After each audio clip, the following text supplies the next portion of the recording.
The Roman Empire occupied a dominant position in world history for centuries, housing 20% of the global population at its peak. It outperformed worldwide contemporaries in technology, governance, production, and military power. The standard of living in Rome far outpaced other societies at the time. But how did they manage such an empire, and what went wrong? To assess the Roman economic factors of the first 2 centuries AD, we need to examine the economic data available and the limitations that restrict our understanding due to the scarcity of empirical evidence and detailed information. The best direct evidence, mainly transactions recorded by incising wax coverings on wooden oblongs that become perishable with time. This forces reliance on 4 basic categories of indirect evidence, such as vague remarks in literature, government proclamations, archaeological data, and Egyptian papyri.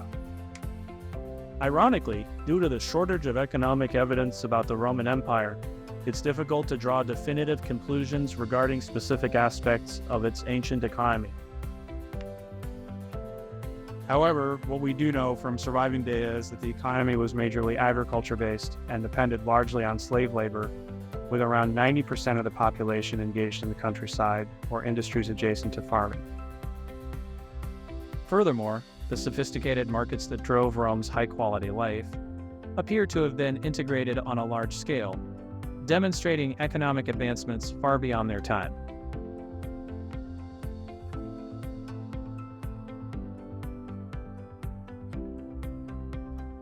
The Romans were known to have a fairly advanced and broad financial sector. They even had commercial banks, which issued mortgages. These markets provided the necessary day-to-day business transaction environment, functioning as the true oil within the gear of the Roman economic machine.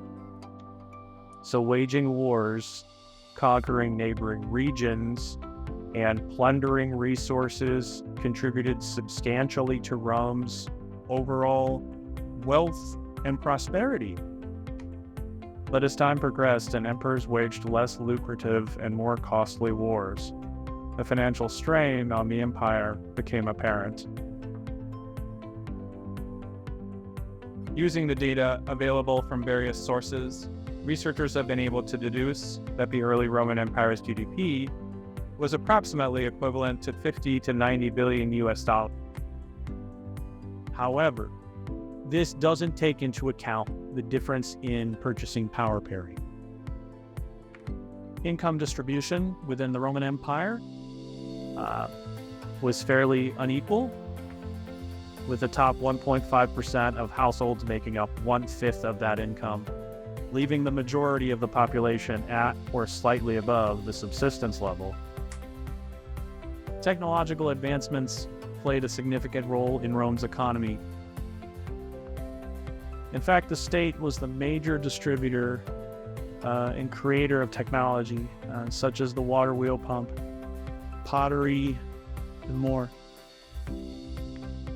However, from the time of Caesar, technological advancements started to decline significantly. The downfall of the Roman Empire economy can be linked to lack of government power, over-extraction by political forces, and limits on technological advancements, thereby setting a limit on how prosperous the economy could have become. Despite its eventual downfall, the Roman Empire and its economy will always remain a remarkable part of human history.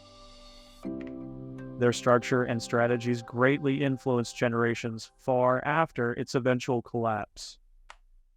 Whether we look at how the financial systems were established or how the technological strides were taken, there is so much about Roman economy that is both intriguing and enlightening.